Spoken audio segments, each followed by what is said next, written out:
Hi guys, so today I'm going to show you how to attach sources on the Familysearch app. So first off, we're going to have to get the app. So if you go to your Play Store or your App Store in iPhone world, whatever it's called, I think it's called an App Store, you just look up Familysearch and it should pull up Familysearch Tree, or it might pull up Familysearch Memories, but we actually want Familysearch Tree. So you just install that. In my case, you would have to update it, apparently. But we're not going to update it right now. So, yeah, let's get back to the home page. So here on my LDS page, or my Mormon page, church page, whatever you want to call it, up at the top is a white icon that says Family Tree, and this is actually the Familysearch app, and we'll want to click on it and it should ask you to log in, and it'll be the same login for Familysearch, and then it should take you to your pedigree. So this is my pedigree. Sorry for all the blurs. I got to keep my family life private, my private life private, or my family life private, however you want to call that. So yeah. So you probably noticed if you've played around on this app that they don't have the icons or legions that they do on Familysearch. The little blue icon, or the purple, or the red one, or the little temple icon. We don't have that here on the app. So we have to go about roundabout ways to find those sources that we want to attach. So if you go up to the left hand side, the top left, there's the three little lines, and we're going to click on that. And it's going to say pedigree, ancestors task, reserved ordinances, search historical records. I'm going to do historical records another day, but actually in another video. But right now we're going to actually do this second one that says ancestors with tasks. You click on that. This page shows you ancestors that have tasks that need to be done. 77 to be exact for me. If you look there up at the top on the green bar, it says ancestors with tasks, and then parentheses, it has a number. So yours might be more or less depending on how many tasks you have on your tree. Mine for right now is 77. Some days there's more, some days there's less. It depends on how much is indexed. If you scroll down, you can actually see different tasks that ancestors need. Sorry for the blurs, please work with me here.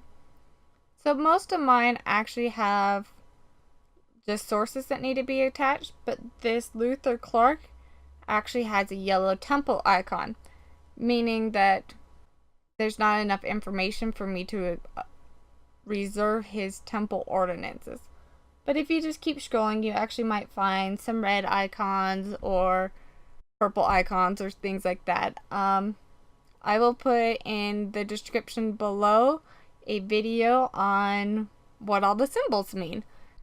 So you can watch that video to learn what all these symbols mean. I'm not going to really go through all of them.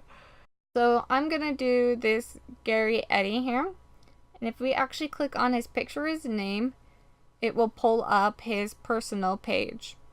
So now I can look at his personal page and look at all this information and be like, yep, this all seems about right. Yeah, let's look at his parents real quickly. Yeah, so I'm gonna hit the back arrow now to go back to my list. And if I hit the little blue icon, which is the source icon, we can see what sources Gary has available. He actually only has one source, which is the Genealogy Bank obituary. Love this. I love these obituaries. Obituaries are just amazing. They have everything you need, like birth, death, places, parents' names, siblings, wife, kids, all of one general place. Even like what they did for a living. It's amazing. I love obituaries. Anyway, so if we click on the obituary, it will actually pull up a general basic information. So yep, there's Jerry's name. It's an obituary. He's a male. He died at 71, and the newspaper. And go, yeah, that sounds like our Jerry, and we can either hit review or not a match. If it's not a match, then you can click on it and fill out why you think it's not a match, and then save it, and it should make the source go away.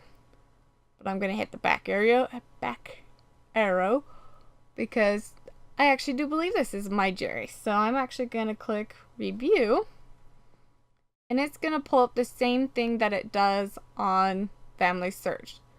So on the right hand side, on the right hand side is what I have on my family tree. And then what's on the left hand side is what the record has. So in this case, it's the obituary, what's been indexed on the obituary. So I'm going to scroll down a little bit and hit details. And now it's going to pull up more information or show you more information so you can compare better. So we could see our Jerry was born at such and such a date and place and the death. And we can see what the obituary has. And actually the information is pretty similar, almost exact, which makes me pretty confident that this is our Gary. So once again, just like we do on Familysearch.org, you hit the paperclip, and then you can bring in information by clicking the arrow, or you undo by hitting the other arrow. So arrow, arrow. I'm actually going to add this because this has more of a date than the obituary that's already listed. This actually has the date the obituary was put out or published. And then I'm also going to bring this residency over because we don't have a residency for that year. And then explain reason for attaching. Okay, so this is what I typed for reason attaching source. There's similar names, date, and places. And I wanted people to be able to read his obituary and learn more about Gary or have the correct information about him. So now I can hit attach, and it's attached to him.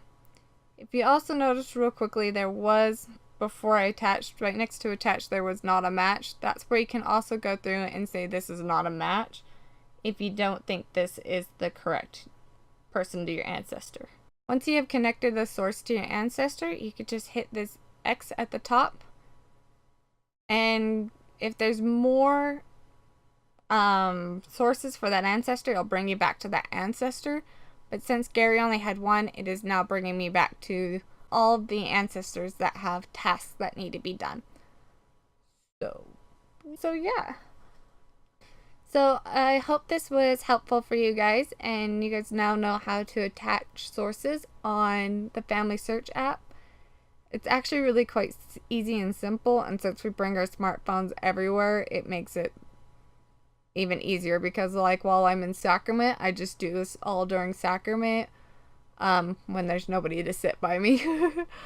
Or while I'm waiting in line. Like, while my husband's playing Pokemon Go and he's battling a gym and it takes a couple minutes, I just hurry and do this.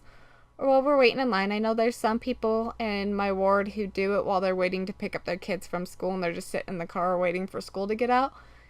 Whenever you have a couple of minutes, it's just, this is something you can do to add to your ancestors and find, like, missing people and attach them here on Familysearch.